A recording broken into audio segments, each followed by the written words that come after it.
Dorsey. Yes.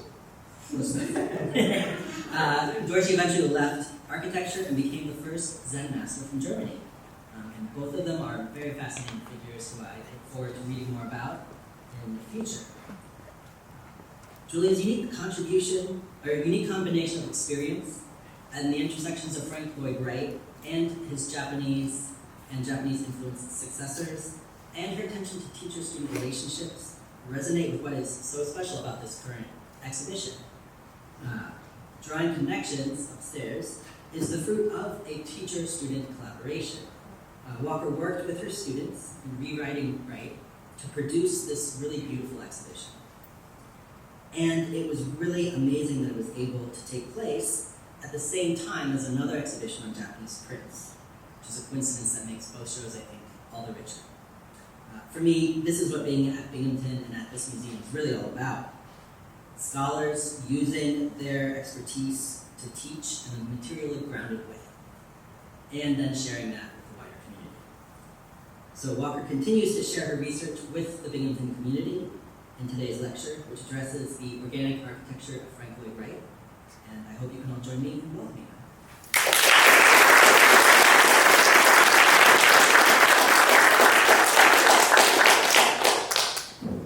Thank you, Joe, for that very generous introduction. Can you all hear me okay? Great. Thank you so much for joining me this evening to talk more about Frank Lloyd Wright and organic architecture. Thank you to the museum for giving me the opportunity to curate an exhibition of these extraordinary drawings. And thank you again to the students who participated in the exhibition. I hope you've all had a chance to view the exhibition upstairs. I'm getting very bossy about this. But I also hope you might have the luxury of making repeat visits to see the drawings, because I really think these are objects that reward close and slow and attentive looking, a kind of full absorption, a sort of a way of being with them and the ideas that they contain. And in fact, it's exactly that mode of experience that I want to discuss today. Because I have only a relatively short time to speak to y'all. We'll see how you feel by the end. A short time to speak to y'all. And it would be impossible in those brief minutes to survey or summarize Wright's life and architecture effectively. It's also impossible to flip my slides, which is a little concerning. Let's see how I can.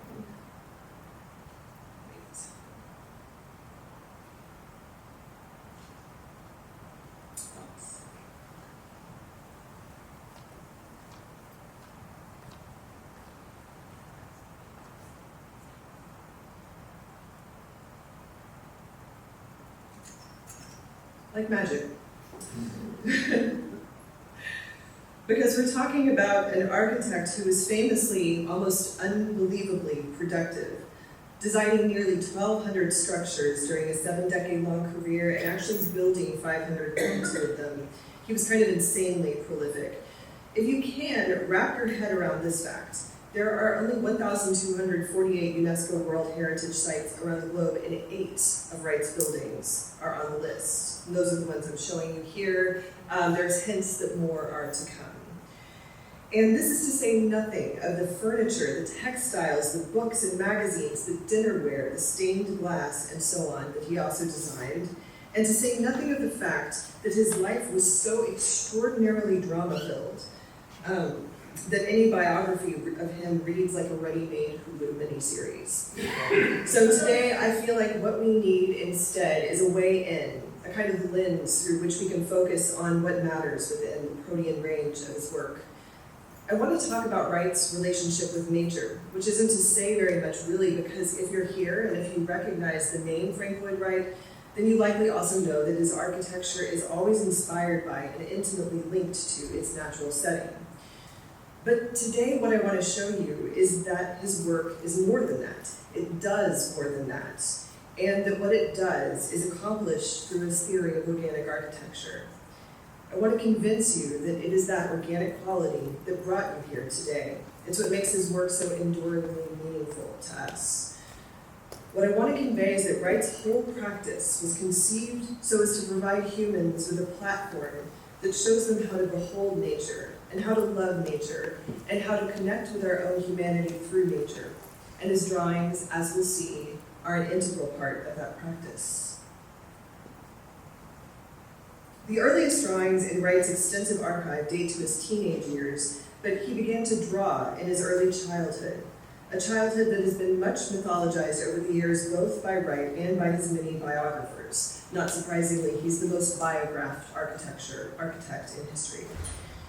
The basic facts of his youth are therefore well known. He was born in 1867 in Richland Center, Wisconsin. His father was a Unitarian preacher and a feckless wanderer who eventually left the family, while his mother was a forceful personality who decided before his birth that her firstborn was to become a great architect. No pressure. While she was pregnant, Anna Lloyd Jones hung engravings of the great English Gothic cathedrals in her bedroom to inspire this outcome. When Frank was born, she moved them to his nursery walls. Wright spent his childhood immersed in the way of life of his mother's Midwestern farming family, who were proudly Welsh, Unitarian, and progressive. And when I say proud, I mean proud. Their family motto was truth against the world, which Wright later adopted for himself, and they were known throughout the Wisconsin River Valley as the, quote, God Almighty Lloyd Joneses.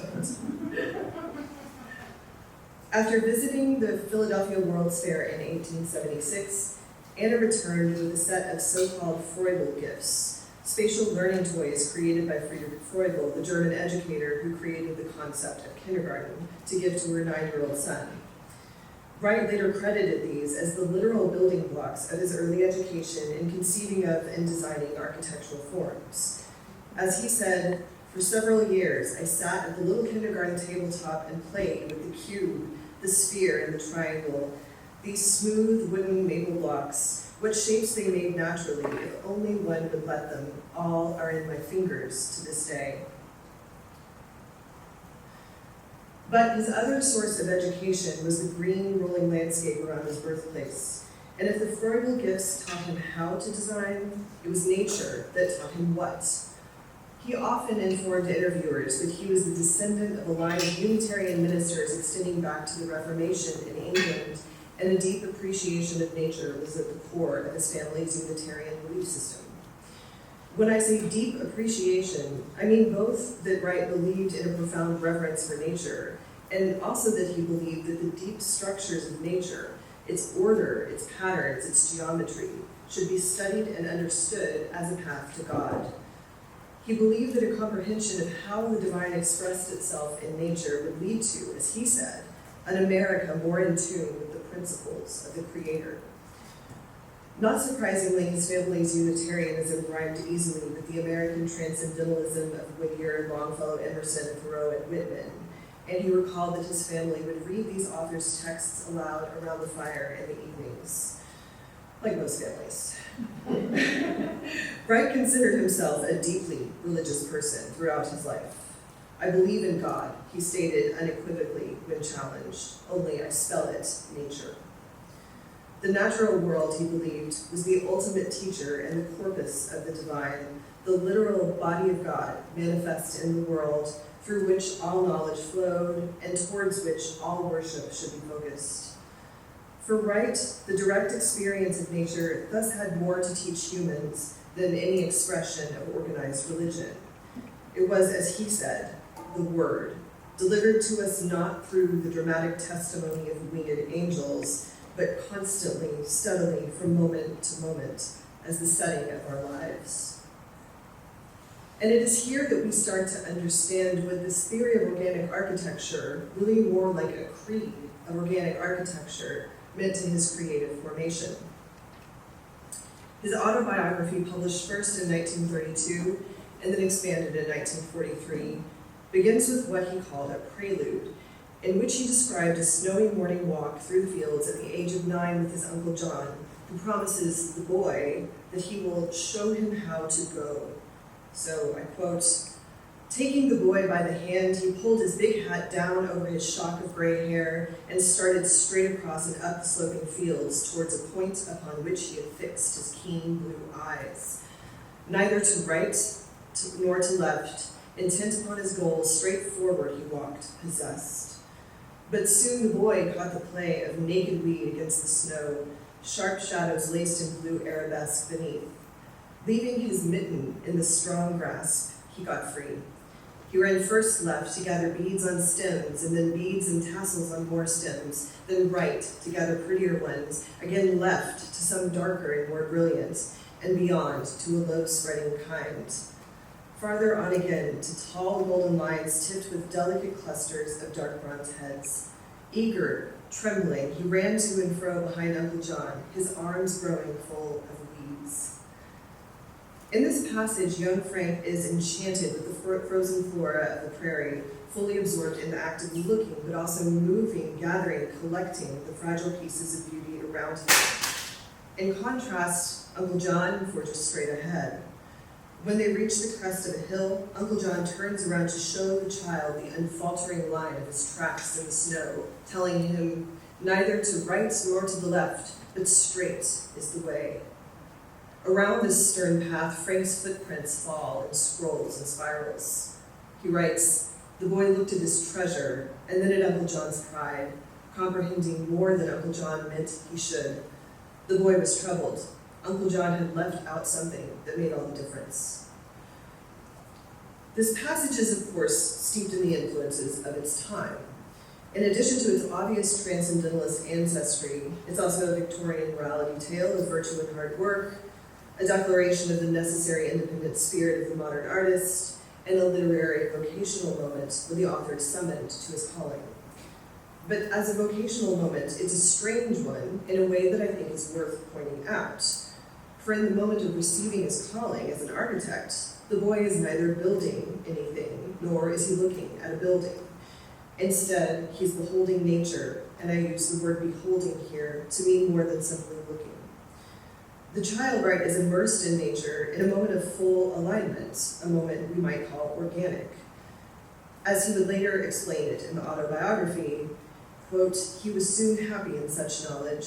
As a listening ear, a seeing eye, and a sensitive touch had been given naturally to him, his spirit was now becoming familiar with this marvelous book of books, experience, the only true reading, the book of creation."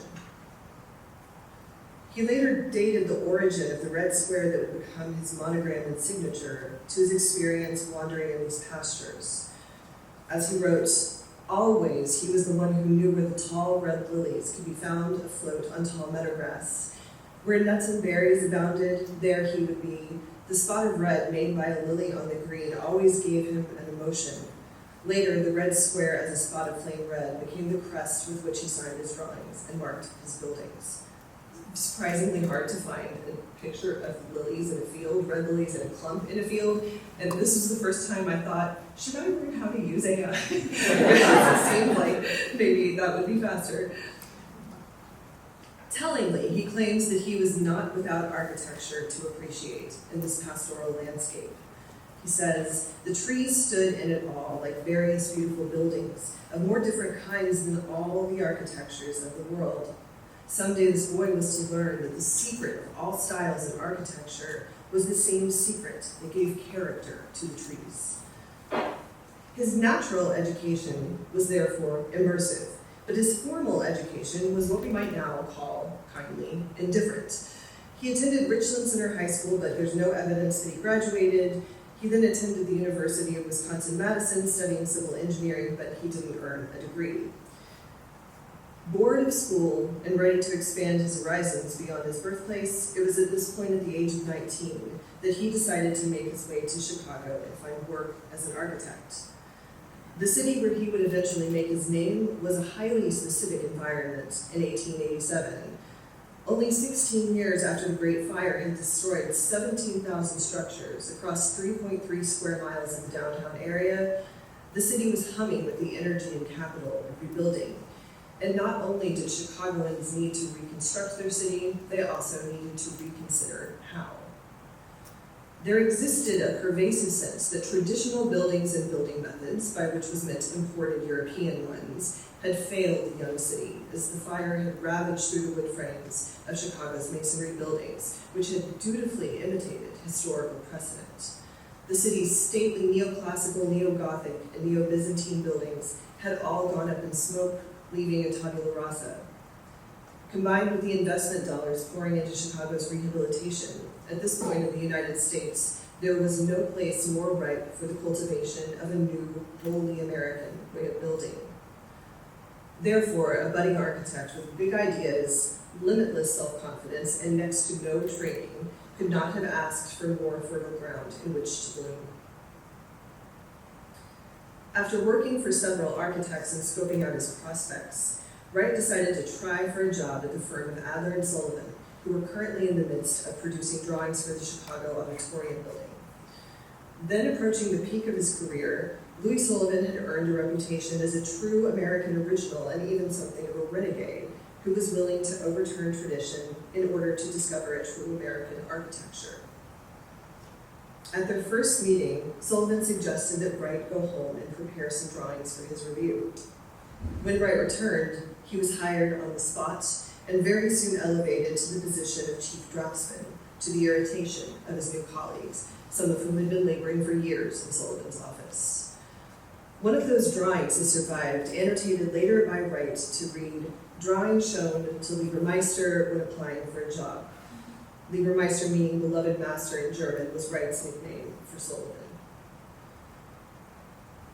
While it is impossible not to project Wright's later successes back onto this drawing, it remains striking, suspended, although as in mid-air, here, on the upper half of the page. The long, low-slung building suggests an assertive horizontality, but achieved through feather-light strokes of the pencil that seem to disappear altogether in places, like dissolving filaments of thought. The result is vigorous and muscular, but somehow simultaneously ethereal. And there is the audacity of this expanse of untreated paper, inspired by, but not imitative of, Japanese prints. About a foot by 3 feet of nearly blank page, a nothingness that somehow even then felt not quite like an absence. It might be worth mentioning here that Sullivan would have been struck by this drawing, not only for what it was, but also for what it wasn't, meaning that it clearly wasn't the product of a conventional erudite architectural education in the United States at this moment. As colleges and universities in the US founded programs of architecture in the 19th century, they imported their curriculum directly from France's Academy of Fine Arts, based on a strict and reverent imitation of the past. In this educational model, drawing played a very specific role, and students progressed through a regimented series of preparatory studies and steps on their way to finished works. As it is today, access to this classical education was largely open only to the well-to-do. Born to working-class immigrants in Boston, Sullivan himself was well aware of his class status vis-a-vis his more affluent architectural colleagues, and took every opportunity to thumb his nose at convention. He went to MIT for architecture school, but declared that the curriculum was too timidly deferential to Europe to teach him much, and dropped out. He briefly tried the actual École des Beaux-Arts in Paris, but found it still worse. Instead, like his protege Wright, he learned on the job, working in his late teens for the American eccentric Frank Furness in Philadelphia, and learning how to inhabit fully the role of the architectural outsider. These were the days when you could get a degree, you could not get a degree, but by your late teens, you could be working for Frank Furness. It'd be fun. Sullivan's grouchy, desperado posturing would become notorious in Chicago. He complained that an insistence on classicism was setting the city's architecture back by 50 years, and he would have thus found it refreshing to hear Wright declare a similar general anti-classical attitude, referring to the Renaissance as, quote, that setting sun all Europe mistook for dawn. Sullivan, the curmudgeonly nonconformist, would thus have viewed the rawness of Wright's talent as a virtue and as evidence of a sympathetic insistence on originality over imitation. If there was a big, bad classicist wolf here, it might have been Daniel Burnham, looking especially smug here, that illustrious Chicagoan who famously declaimed that one should make no small plans, and masterplanned the Columbian World's Exposition as the White City, positively lousy with the vapid classicism that Sullivan deplored. In contrast, as the architect and historian Leonardo Benevolo pointed out in 1960, Wright and a few other Chicago area architects, including Walter Burley Griffin and George Grant Elmsley, consciously chose an unlimited anti-classical experimentalism, and it was these figures who would coalesce into the so-called Prairie School of Architects at the end of the 19th century. Wright's application drawing, therefore, would have struck Sullivan as the shimmering mirage of an original idea taking shape, an idea that Sullivan would have eagerly received. Although Sullivan was famously unpleasant and standoffish to his apprentices, he tenderly took Wright under his wing and found in him a kindred spirit fascinated by the underlying geometries of natural forms. Under his tutelage, Wright became adept at designing and drafting Sullivan-esque ornaments, and in Sullivan's buildings of the time, it's difficult to discern the contours of what became a seamless collaboration for the next 7 years. But given Wright's contrarian nature, it seems inevitable that he began to chafe against his status as an apprentice to a mercurial master. After parting ways with Sullivan in somewhat dramatic fashion in 1894, Wright struck out on his own, eventually operating out of the home and studio in Oak Park that he had designed and built for himself, with a generous $5,000 loan from Sullivan before their falling out. A few years earlier, Wright had met his wife, Catherine or Kitty Tobin, at a Unitarian church social. They quickly wed in 1890 and then had 6 children over the span of the next 12 years. Comfortably anchored in solo practice, Wright began to expand his sense of the possibilities of drawing. His longtime passion for Japanese prints, as well as his first contact with actual Japanese architecture in the form of the Ho'oden or Phoenix Pavilion at the 1893 Columbian World's Exposition, allowed him to explore new ways of expressing what he saw as the essence of organic form. As his own particular prairie style began to coalesce, his drawings from this period are notable in their introduction of large expanses of blank paper, perhaps most dramatic in this drawing of the Thomas P. Hardy House in Racine from 1905. But it is here that I should remind you of one of the core themes of the exhibition, because this work by Wright was in fact drawn by his most talented draftsperson, Marion Mauney, who was the first woman in Illinois to receive an architectural license. In collaboration with Wright, Mauney developed a style of delineation that derived both from Japanese prints and from Wright's singular built architecture. And as the curator Deborah Wood has said, she did the drawings people think of when they think of Frank Lloyd Wright. And I apologize for this kind of depressing photo of the house, which is actually much more beautiful than it looks here. I wanted to give you some sense of the natural setting that inspired Mauney's dramatic angle here. Mauney, who would eventually marry the Prairie School architect Walter Burley Griffin, perhaps did more than any other artist to define Wright's style through drawing, meaning she drew the buildings he had already built, and in the process made them yet more meaningful as ideas, in an act of translation and synthesis that remains resonant today. For anyone interested in the creative process, it's impossible not to perceive the dynamism in this act of collaboration, and among Prairie School architects more generally.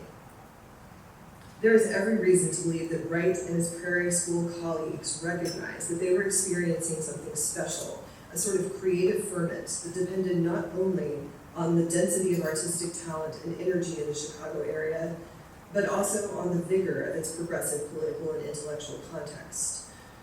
Though the spirit of collaboration seemed to infuse far more than just architectural practice, the drawings coming out of Wright's studio especially seem to capture and hold all that energy and its specifically American sense of possibility.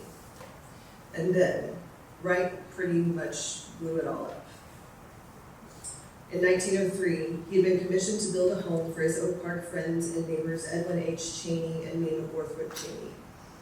During the immersive collaboration between the architect and his clients, Wright and Mamie fell in love swiftly, irretrievably, and with no thought for subtlety.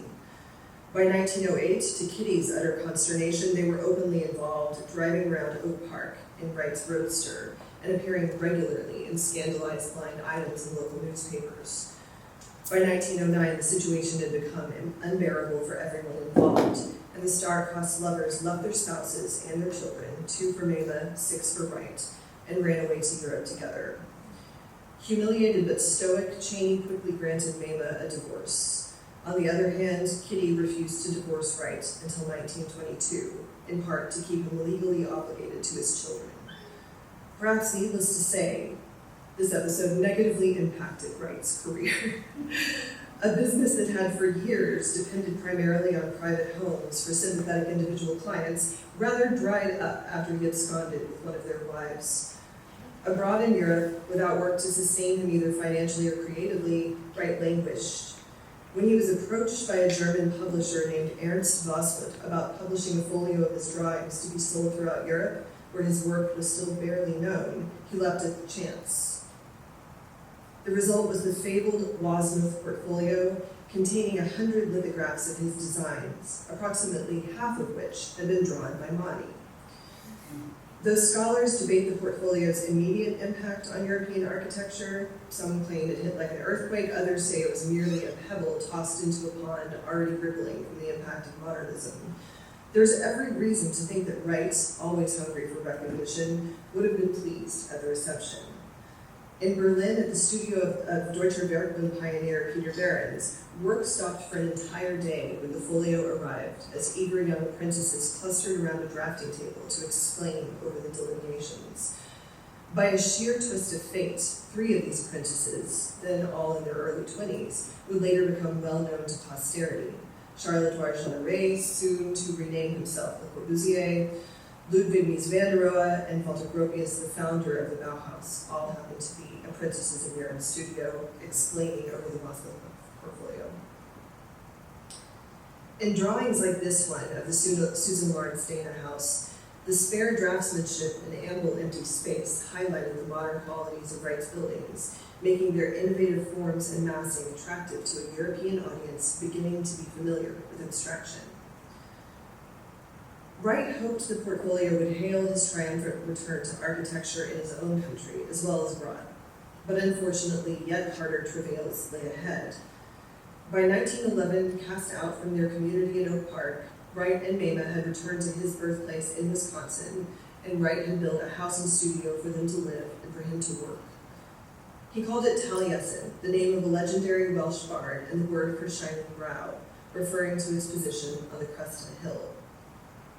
But in 1914, a fluke tragedy struck when a servant suffering a psychotic break murdered Mema, her 2 visiting children, and 4 others with an axe, before setting fire to the building and then drinking acid, which led to his death in jail several weeks later.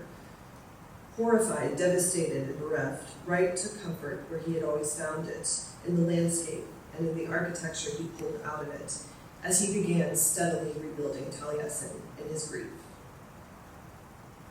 He sought Mema's spirit in the hills where they had lived together, and in his autobiography he wrote, quote, "Nature is merciful as she is cruel.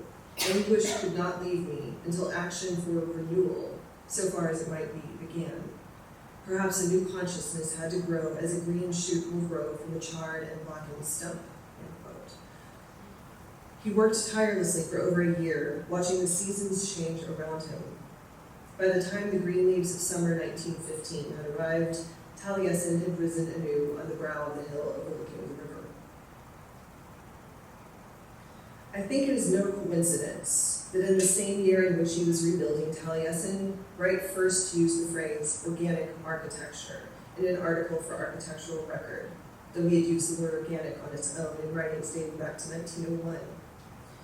In this essay, he wrote that, quote, "The ideal of an organic architecture is a sentient, rational building that would owe its style to the integrity with which it was individually fashioned to serve its particular purpose, a thinking as well as feeling process." Further, he developed Louis Sullivan's claim that form ever follows function by stating in the article that form and function are one, using nature as his exemplar. He subsequently developed the idea of organic architecture over the course of his lifetime, and by the 1950s, it was less an isolated doctrine than it was a total design philosophy, one that permeated every aspect of his practice, from his drawings to his writing to his teaching. The concept is often summed up in his frequently repeated aphorism: by an organic architecture, I mean one that is appropriate to time, appropriate to place, and appropriate to man. Critics have often complained that Wright's theory was never precisely defined or formulated, and that the task of organic architecture seemed to be one whose contours shifted like sunlight through trees. But I want to get away from the sort of biographical and chronological looking we've been doing, and I want to dive into the architecture as much as we can experience it here through slides, as I disagree with this idea that he did not formulate the theory precisely. He did, but he built it as a form of direct experience rather than a text to be read. As I want to explain it now, I'm not sure that formulation in words has much to do with organic architecture in the first place, and that in fact the entire point of organic architecture is that it escapes language, it supersedes it, in favor of a full lived experience of creation, natural and human creation, the natural creation of which the human is a part. We try to capture such things in language, but the whole point is that even the most talented writers cannot quite capture the word. Given these limitations of language and my own profound ones, I think I can demonstrate his theory of organic architecture best by taking you to a few places, really the smallest handful of the ones he designed. An organic architecture, Wright felt, was one in which the form of a building, its materials, its massing, its ornament, its colors, is related intrinsically to the landscape in which it is situated. For example, Taliesin, he claimed, was not on a hill. In fact, he said no house should be on a hill. It should be of the hill, belonging to it. Hill and house should live together, each the happier for the other. The hill thus became the building's essence, its terraced, soft yellow limestone accumulating, as though through the same processes that had formed the material itself, through the work of millennia. Inside, windows were light screens beneath broad overhangs, with views toward the valley and the ambient sounds of the hills. In the early 1950s, Wright's third wife, Olga commented, "Wouldn't it be lovely to walk amongst the birds?" Wright thus built her a bird walk, a cantilevered balcony, elevated 30 feet off the ground, wide enough for a single person to step out into the canopy for the morning chorus. And here both words and pictures fail me, neither can capture the sort of fully realized human feeling of standing here. Taliesin, where Wright eventually founded his fellowship of the same name, was alive not in a metaphorical sense, but in an organic sense, and continued to develop as the years passed. It burned down again, it was rebuilt again. It burned down a third time, and yet, like a green shoot, emerged anew. And then Wright set another fire in the theater, and at that point he felt embarrassed about the whole thing. As the fellowship grew, structures were added organically, as needed by Wright for the apprentices. Or we might think of the design of the art glass windows of the living room in the Romy house, an abstracted motif based on the prairie wheat blanketing the Illinois landscape.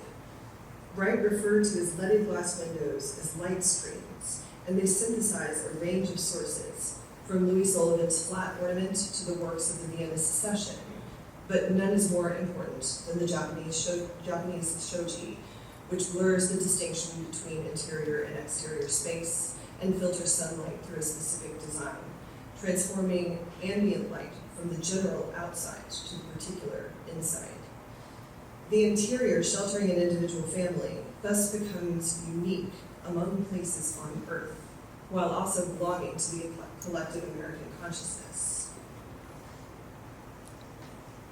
Or we might think of the jagged roof line of Taliesin West, designed to echo the profile of the McDowell Mountains just outside Phoenix, Arizona, that lie behind it.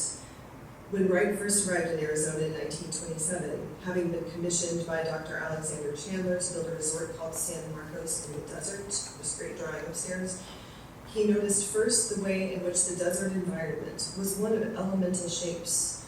The desert was a place of rough, ruddy rectangular stones and the startling vertical dashes of the saguaro cacti. The desert, he found, was also surprisingly red, and thus redwood beams did nicely for support, as did flashes of red color throughout. He called the first camp that he built on the site Ocotillo, for the beautiful Ocotillo cactus, which looks like this when it blooms in the spring on the right, more of the red square. The desert was a place where you managed resources. There was too little water, and there was too much sun, which became just enough when filtered through canvas roofs. He built up stones from around the site for the foundations and walls, using Portland cement with sand, gravel, and small rocks for aggregate, and creating a rugged system he called desert masonry. Pleased with the final outcome, Wright said it, quote, belonged to the Arizona desert as though it had stood there during creation, end quote. Or, finally, we might think of the Annie Pfeiffer Chapel at Florida Southern College. We have a beautiful drawing of the site plan of Florida Southern upstairs, but the buildings are really worth seeing too. On the exterior, the bright coastal sunlight illuminates the serrated mass of the chapel, which reveals little of the experience inside. Wright called the entire campus of Florida Southern Child of the Sun. This is his name for these buildings, Child of the Sun. And inside the chapel, bright squares of stained glass inserted into the textile block walls create colored light that falls like a cascade of blessings onto the viewer. In this space, through organic architecture, you become the beloved child of the sun, basking in his warm, life-giving regard. So this, I think, is organic architecture. It requires our presence to become organic, and in return for the pleasures it affords, it asks us to worship at the altar it has arranged for us. The culmination, or to use the language of theory, the end result of Wright's organic architecture was thus more than simply allowing us to see or understand nature, and more even than allowing us a new appreciation of the natural world. These phrases feel trite and superficial in view of the architecture they attempt to describe. It's no mistake that Wright often said that he preached organic architecture, because what he wanted from the viewer was not merely visual. It was a full enrapturement with nature of a spiritual dimension that for him was the deepest meaning of humanity and its highest purpose. And the idea is present, I think, in the act of drawing itself. Therefore, when we look at these drawings, when we are absorbed in these drawings, we thus become a part of organic architecture. We become a part of something bigger than ourselves, and something that answers a deep longing, a human yearning for our individuality to be subsumed. That we will inevitably leave the museum and return to a different state of attention does not negate the absorption we experience in the moment of experiencing them. Remember, the word is delivered to us with almost banal regularity if we are prepared to receive it. Now, I feel like in some ways, the predictable art historical move at this point would be to claim that what Wright was building here were machines for viewing nature, or nature beholding technology, or even visual prosthetics for the human body. This is a claim that historians have made with predictable regularity for the past 30 years, and it's not implausible or tendentious. It's an intellectually defensible position, but I simply don't agree with it, and I'll explain why. And it has to do with his attitude towards machines, that most central of questions for modern architects. Wright never shared the technophobia of some of his British arts and crafts forebears, such as John Ruskin and William Morris, who argued that industrialization had eroded the moral, social, and aesthetic fabric of modern life, a fabric that can only be sutured together through the values of handcraft. If anything, Wright was actually something of a gearhead. He loved cars, and he began collecting them as soon as he could afford it. And here are he and Olga Vanna in their 1937 AC 1682 sport competition roadster, which they bought in 1948 when it was already like a vintage item. During his life, he owned a shifting fleet of a total of 86 cars. He even designed an automobile for his urban utopia Broadacre City, a rhomboid design based on tractors with the engine and drivetrain mounted behind the single seat, shaped something like a rocket ship. And yes, I wasn't born yesterday, I know what else it's shaped like. Shaped something like a rocket ship, we'll keep it G-rated. He was infatuated with air travel and airplanes, and in his early career designed a prairie-style house based on the Wright brothers biplane. In the Eugene A. Gilmore House in Madison, which he called the Airplane House, the metaphor was mostly a visual one, with light wings of stucco and wood tipped with screened porches and soaring over the crest of a hill. But he also believed that the future of transportation lay in the freedom of personal flight devices, and he deplored the land-hungry airfields necessary for large planes. For Broadacre City, he included sketches for what he called air rotors, individual flight pods that could lift off from an area the size of a driveway and that anticipated the actual invention of the helicopter by 4 years. And look, these are no more practicable than that car. Really, these are kind of serving here as an ornament for these drawings, allowing Wright to explore the circle, the spiral, and the diamond as decorative shapes. In addition, he loved music and always demanded the most up-to-date sound systems, also building them into his homes for musical clients. And here is Edgar Kaufman's Pretty Sweet Mono system at Falling Water, which was designed and built in by Wright, with a Garrard turntable. I'm not sure about the amp. The speakers may be an AR, but he painted his red square over the badge, so it's hard to tell. But judging from the outline of the drivers, it looks like it might be an AR1, which used the 8-inch Western Electric Altec 755A full-range speakers and tweeter. I have no idea what I'm saying right now, but Frank Lloyd Wright did. And in addition to these sort of fun examples of his love of futuristic machines, we might get serious and point out that his architecture was always technologically advanced in ways that might seem very relatable today in our era of ongoing climate crisis and its corresponding craze for sustainability. In the first place, he was a modern pioneer of passive solar techniques, utilizing south-facing glazing and materials with a natural thermal mass, such as stone and concrete, to absorb sunlight during the winter days and release its warmth overnight. Materials, he believed, should be locally sourced, as they would naturally be best suited to a given climate. From the beginning of his career, he was unusually attentive to natural light and natural ventilation, believing that electrical and HVAC systems were supplements that should be only used as necessary. Windows admitted ample sunlight, deep overhangs offered shade, and sprawling central fireplaces provided warmth, as did in-floor radiant heating. Hot water forced through pipes under the concrete floors, a sort of inversion of the Roman hydrocost. When these supplementary systems were called into use, he thought they should be state-of-the-art. He was a master of integrated lighting, among other architectural technologies, as evidenced by examples from throughout his career. Consider, for example, the inset lighting over the dining room table of his Oak Park house, covered with a geometric grille, or the fact that in the octagon-shaped drafting room of the adjoining studio, he used clear-story windows so that his draftsmen and women would have the illumination they needed without getting distracted by passersby on the street. And it remains remarkable that he carried out that whole project while he was still in his 20s.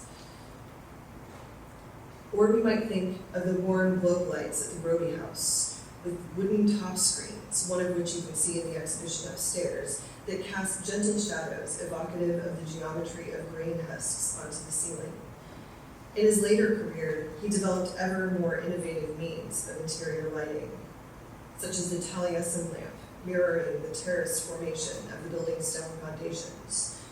He made frequent use of a sort of illuminated interior soffit running the length of his rooms. You can see it here, which allowed him to cast light upwards and maintain the ambient glow that he so treasured, as at the Fawcett Farms in Los Banos, California, one of his very final projects. I'm showing you lighting here as only one example of the fact that Wright was committed to using technology to improve architecture. And I'd say that if he were still around, he'd be pretty excited about the gadgets to be found in today's smart houses. Moreover, he always argued that machines existed to help humans do necessary things better and more easily.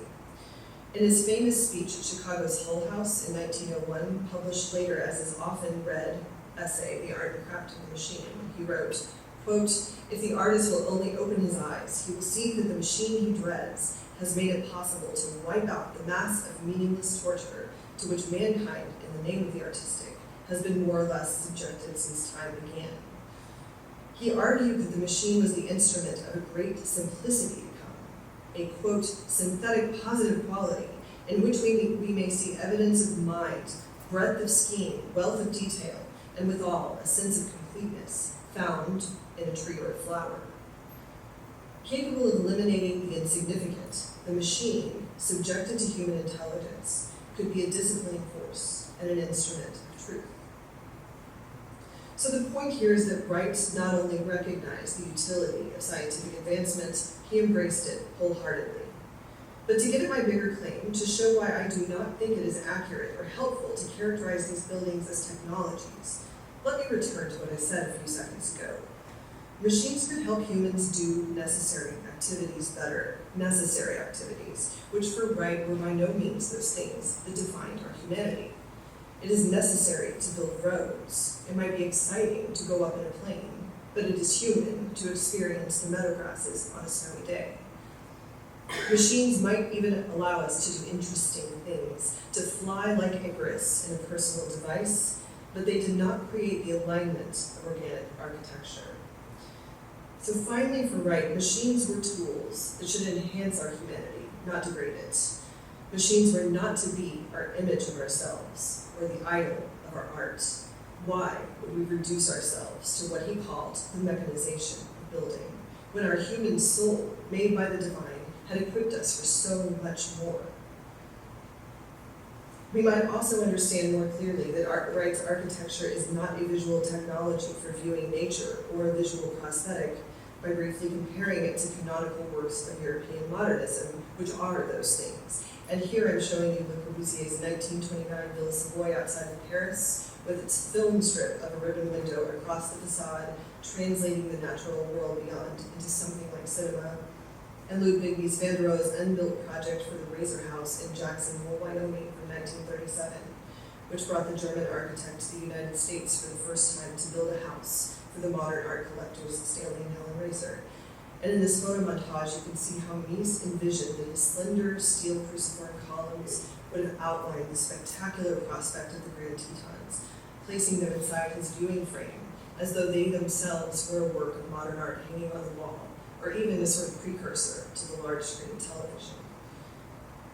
The examples I'm showing you here position architecture as a modern form of mediation, a visual technology. But I began this talk by saying that Wright's architecture was instead a platform. And I mean that not in the sense that a tech bro might use it as a system or an interface. Instead, I would argue Wright's concept of the platform was architectural. It was a site with sacred significance where the most important rituals of humankind took place. Worship, sacrifices, weddings, burials, all related historically to a platform. Moreover, Wright argued, the first sacred sites that humans used were not architectural at all. They were rocks, mounds, or other formations of the landscape upon which human activity unfolded. We can think of the rock beneath falling water where the Kaufman family could picnic and play, or the boulder built into its living room, reminding the viewer of the human act of dwelling, the ritual of dwelling. Wright's efforts to communicate these ideas of the organic, ones that connected us not only to nature, but also deeply to our own human heritage, continued until the end of his life. On March 28th of 1959, he sat at the drafting table at Taliesin West, preparing drawings for what he called the Donahoe Triptych, a house divided into 3 sections for Mrs. Daniel J. Donahoe and her sons in nearby Phoenix, Arizona. A few days later, he collapsed in pain and was taken to St. Joseph's Hospital for a surgery from which he never recovered. He died on April 9th, 1959, just shy of his 92nd birthday. 201, the remembrances written by his wife and closest apprentices point out that he continued to draw until a few days before he died. Wright's lesson to us, I think, is not just the architecture itself. It is what it helps us experience, a powerful reminder that beauty is our nature-given birthright. Beauty is our divine birthright, and that our work in the service of beauty is the legacy we leave behind. And as with nature itself, we can observe in our own selves a renewal, a continual reaffirmation of the existence of the beautiful, even during the hardest winters. Therefore, we keep working. As Wright himself wrote, the complete goal of the ideal of organic architecture is never reached, nor need be. What worthwhile ideal is ever reached? Thank you.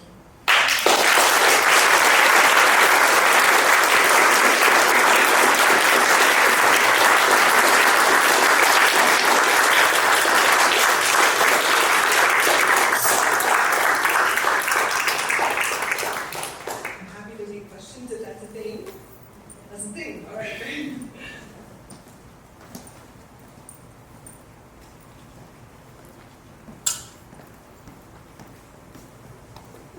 was just so struck by the love in your expression, in your way of articulating all of this. And I just want to say how much I appreciate it, especially your comment about the importance of beauty and the. I just wanted to say bravo on that. Thank you. Thank you for saying that.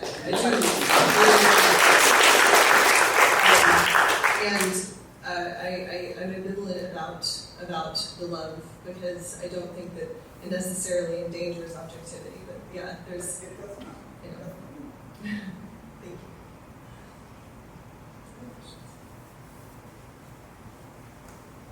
You spoke about the use of technology the integral to the design since the start. When you designed the floating foundation of the Imperial Hotel, that's sort of an exception as usual thing. Do you have the technology in mind, or did that spring from the design brain?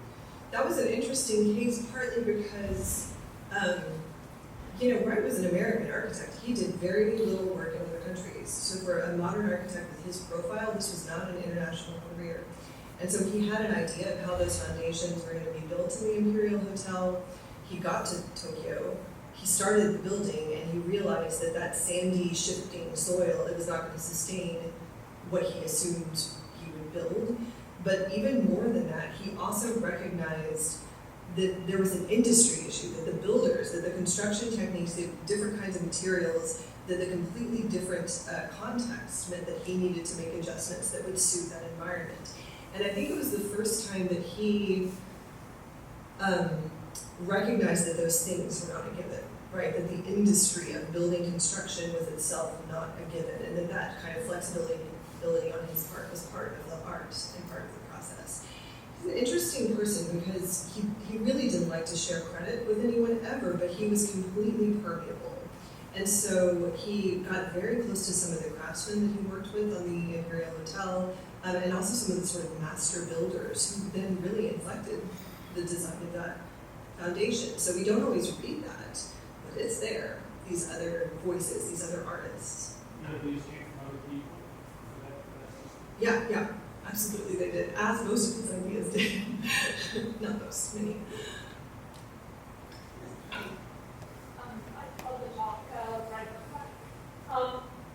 One of the questions I had, I think most of the pictures you showed of buildings and most of the things in spaces were sort of, anything could be observation, but somewhat removed from urban centers. Did he go far from the urban centers? I guess it was different, and I just wonder how we helped that. It's a whole thing. It's a whole thing with Wright.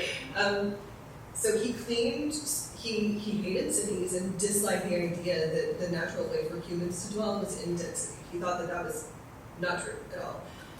He said that the worst of the worst was New York. He claimed his whole life that he would basically rather die than build in New York, the whole time trying to get work in New York. And there's absolutely no question that for him, building a massive museum on Central Park, that was a culmination of his career. It's really the last major building, and I think that was when he was like, okay, I'm done. I'm good to move on. So he was very ambivalent about cities. So his plan for American urbanism and how it was going to develop, there's a drawing of it upstairs. What he wanted was a kind of ex-urbia. So each American family would be allotted 1 acre. The ideal version of how they would live on that acre was that they would be given a house that they could then build themselves from a set of parts. So his apprentices would sort of create a kit, and then the family would build its own house because that would give them the feeling of ownership, the feeling of agency and control over it that they should have. They would own both the land and the building outright, right? There would not be banks involved. He said that rent was a system that pervaded the American financial system, and he wanted to get rid of rent. And then he would just build these things up into little townships. And then he got very vague about how it was all going to go after right? Like, did you just put a bunch of these together? And so, of course, this was not, he was like, yeah, we'll have a little kind of downtown, like throw me a post office, calm down, but he did not have a very clear thought of how this was going to spread across the country. And in fact, when he thought about it, I always think of him thinking as like one of the architects of Manifest Destiny, essentially casting like a grid of plats across the country and then like letting the chips fall where they were going to fall. It got no traction. He did not build Broadacre City.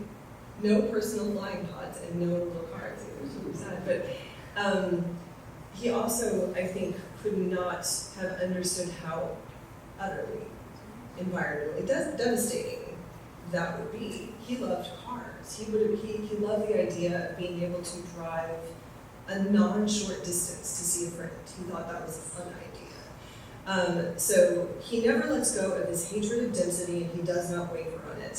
New York, though, it's like, New York, love you, hate you, Broadway, you got the good culture. Like, very, very ambivalent, but he claimed to hate cities for all of his life.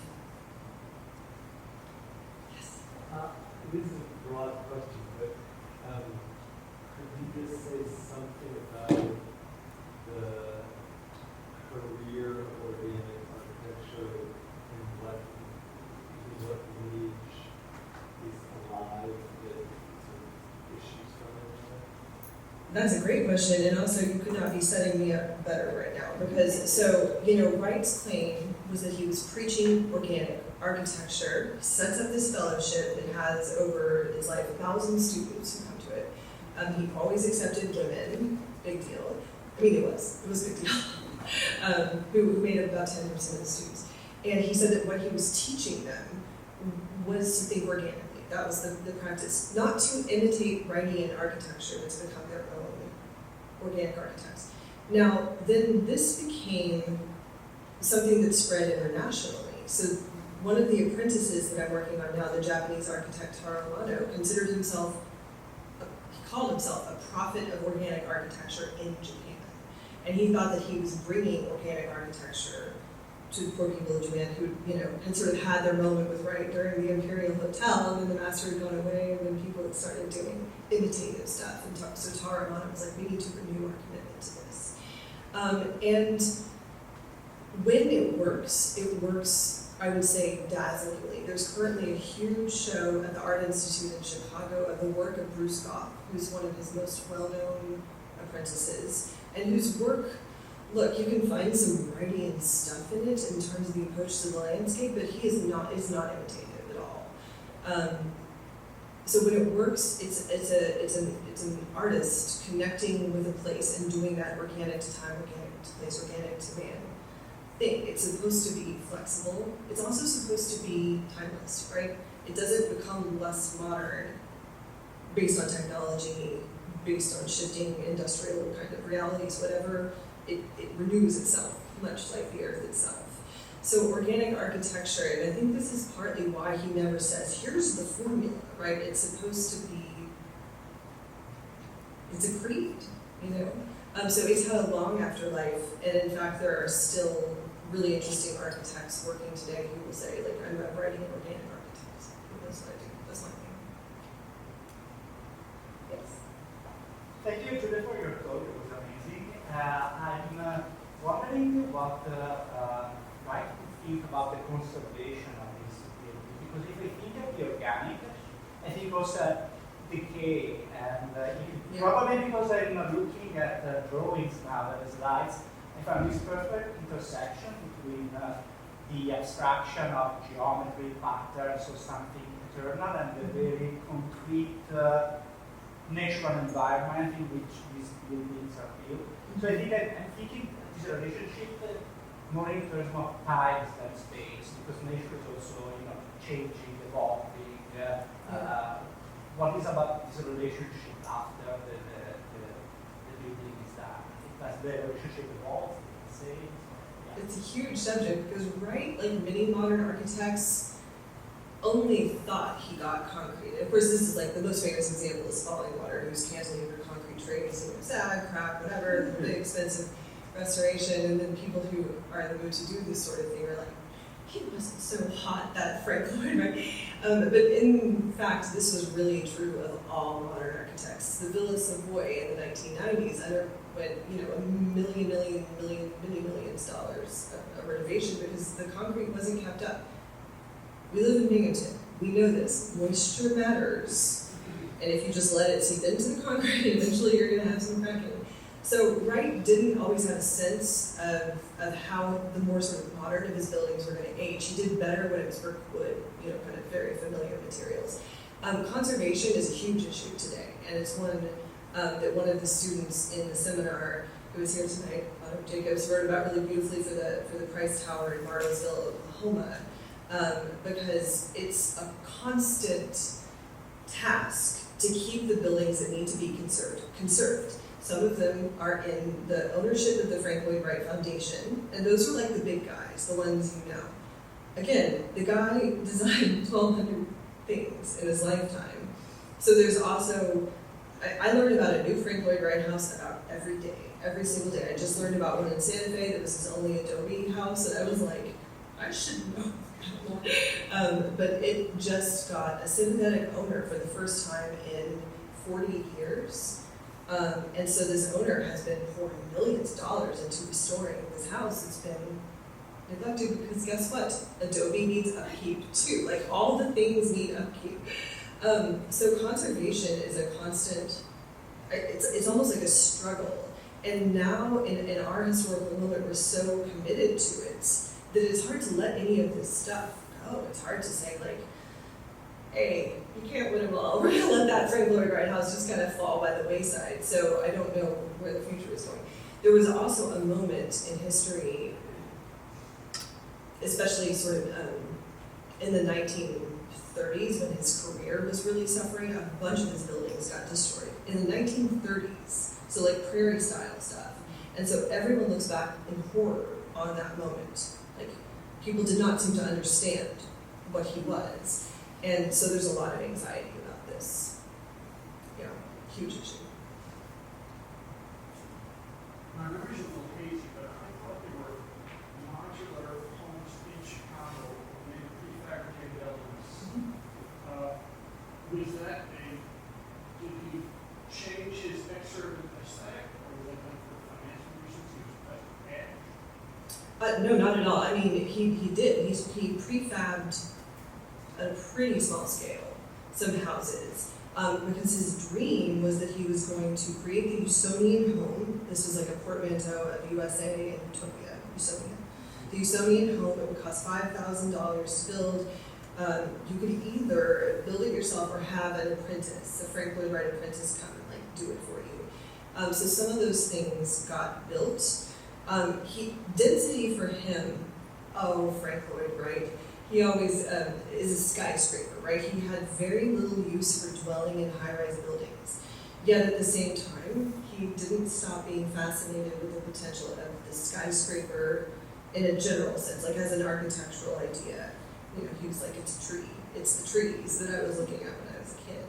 But he did not think it was natural at all, ever, for humans to spend minutes writing down their house before they could go outside. So he never kind of advocated that at all for housing. He only ever advocated small houses and big pieces of land where you didn't have to see your neighbors. Unless you wanted to. Yeah. God actually stands for great outdoors. What's that? God stands for great outdoors. I love that.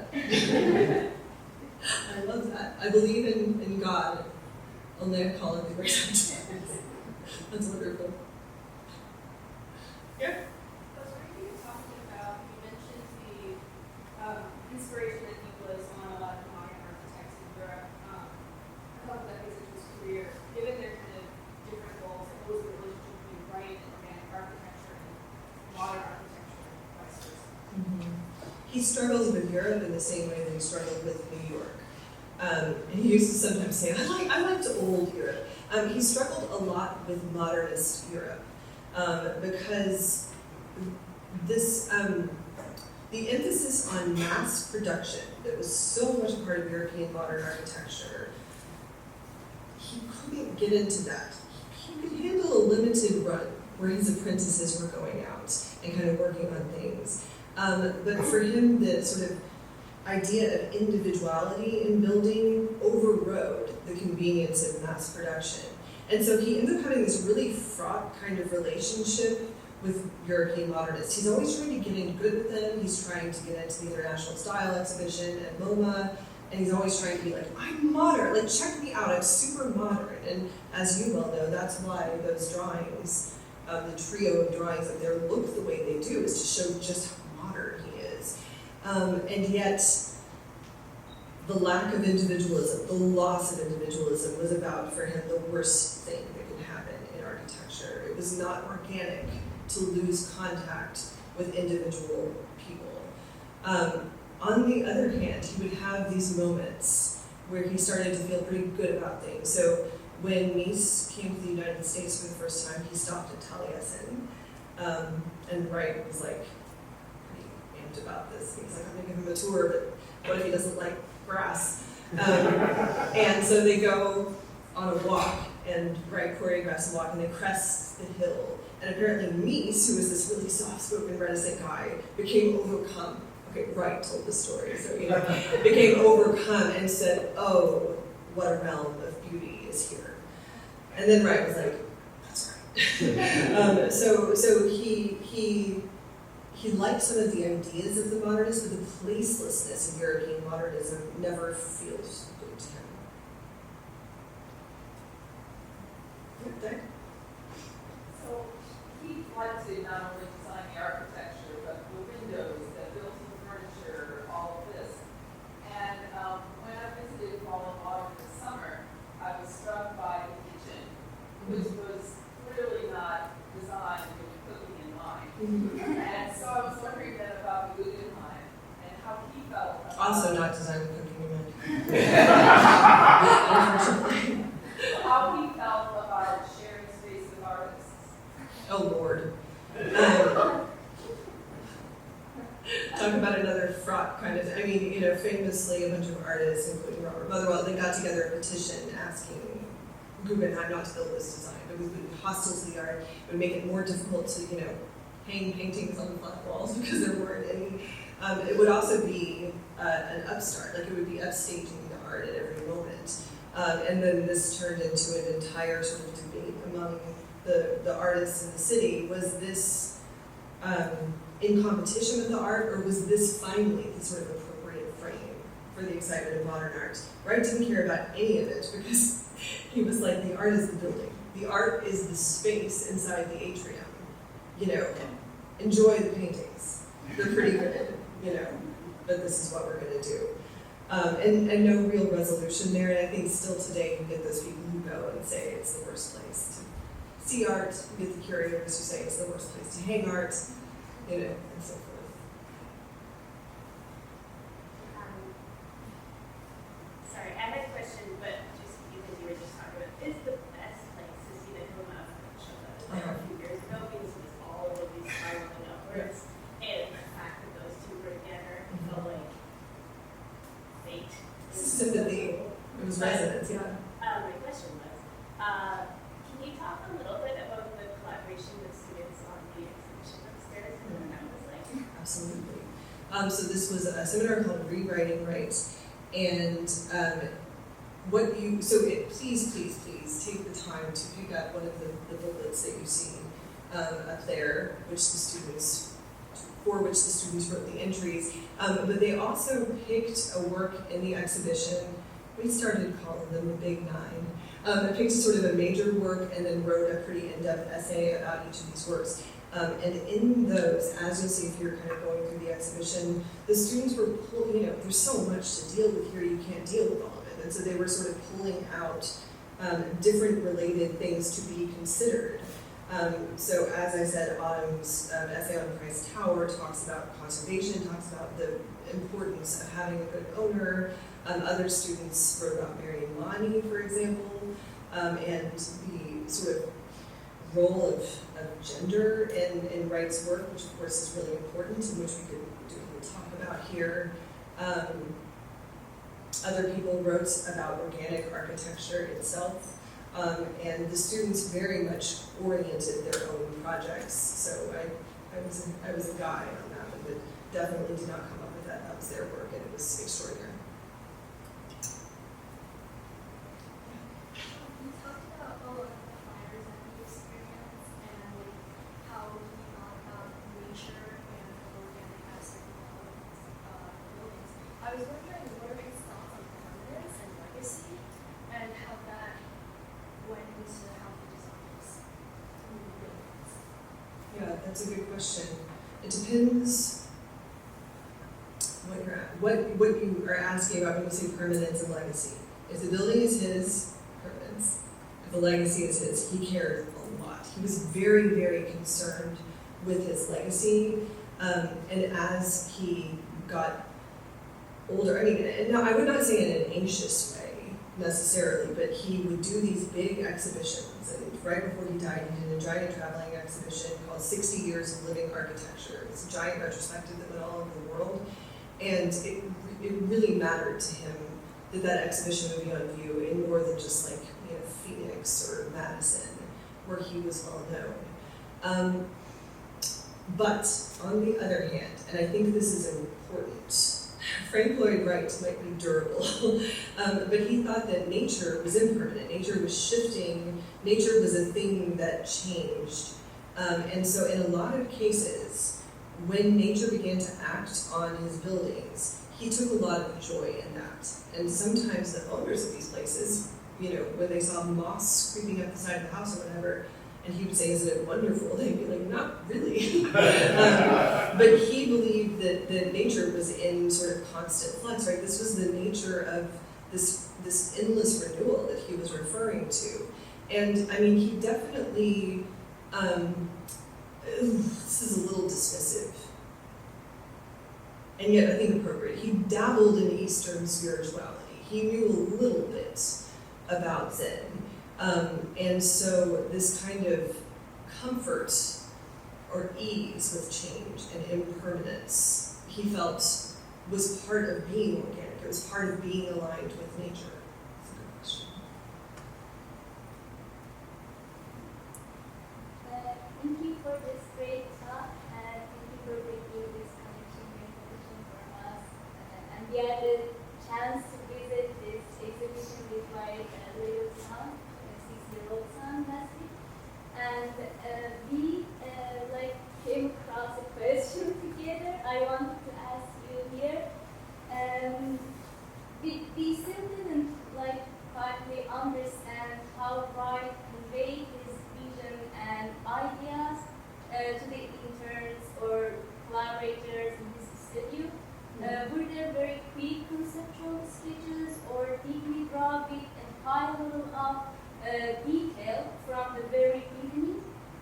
If so, was there anything left for the interns to further develop? This is my son's question, actually. Your 6-year-old son. Would you like to come get a PhD? We can talk about it. That's a wonderful question. I didn't talk much about this, but I wanted to. So you're giving me an opportunity to say this, and it's mentioned in the exhibition. So Wright saw drawing as something you did when you were done with the project, pretty much. It was not something you did to figure out what you were doing. It was something that you did when you had the idea of the thing in your head. And this is, by the way, part of the anti-classical attitude, right? Like, you stupid Academy of Fine Arts punks are like just sitting there slogging over these drawings, and I'm gonna walk around and sit down and bang out falling water or whatever. Like, it's very much part of his persona. But he also said to his apprentices, don't sit down at a drafting table until you have the idea of the thing pretty well in your mind. He kept saying this until a few days before he died. He was still lecturing about it. If you don't have the thing very well in your mind, go out, dig a ditch, make a table, think about it. Go to the site and look at it. Then you sit down and you do it. And then of course you can make changes. It's not that there's not a contract once you put that drawing down. But it's the idea of it. And again, I think that what you see in those drawings is idea, right? They're not always very specific. It's almost like a gestalt of something that is communicated in And it very much, and this is sort of amazing to me, I'm learning more about this right now because I'm working on these apprentices. There was lots of room for them on that drafting table in a way that you wouldn't think, given Wright's imperiousness. And he was very frank about it. He was very frank about the fact that they would say, oh, what if we did this? What if we moved this? What if we use this material here? What if we, opened this space up here? And even more than those kind of small scale things, apprentices were the ones helping him envision what the work could be. And so, these two apprentices, for example, who worked on those drawings up there, it was their idea to draw them this way from their own German and Japanese backgrounds. They brought it to Wright and essentially said, we're going to create new work here out of what you've done. And he said, yes, do that. He was a yes and teacher, and I'm discovering more, and this helps me understand the love, how generous he was as a teacher, even though he could be a very difficult person, even though he was obviously a very egotistical person, he was absolutely present to the ideas of those students. So that's a great question.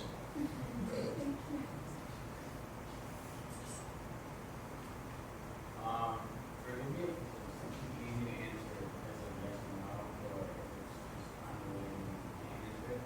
But you mentioned repeatedly the biggest themes within his design and his architecture, and specifically the boardwalk on Taliesin Beach, and how it feels like we've become overcome by the nature and by the view.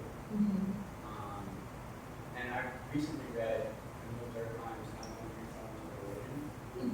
do you think maybe he's communicating the same idea of meaning in community and this effervescence within that meaning and within the speech that one gives to a community as he's applying it to the future? Yes. I do think that. And I showed you, I think, only one sacred building, the Annie Pfeiffer Chapel, but one of his most famous designs. He did a number of sacred buildings for different faiths, it's worth saying. And one of his very early ones was Unity Temple, which was a Unitarian church. He thought that there was something very, very holy about people congregating for the purposes of sort of accessing the divine. So he was not someone who said, there should be no organized religion. What he wanted to do was to find a way to connect that organization to what was outside itself, what he thought was under itself.